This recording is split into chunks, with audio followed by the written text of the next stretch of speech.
Remove the two PCIe slot cover.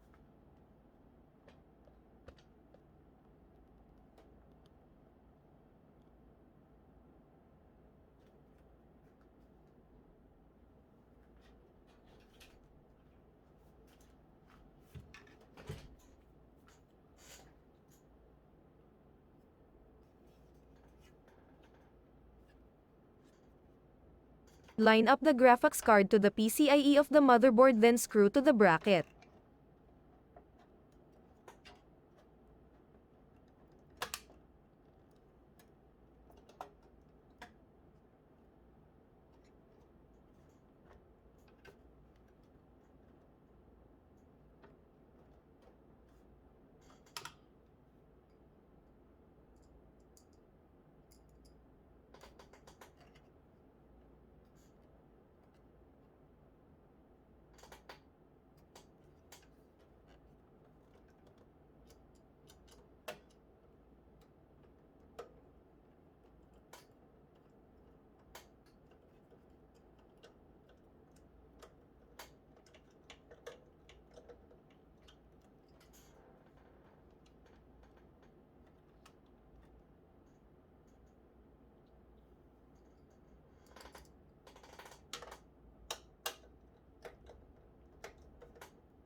Install the graphics card power cable.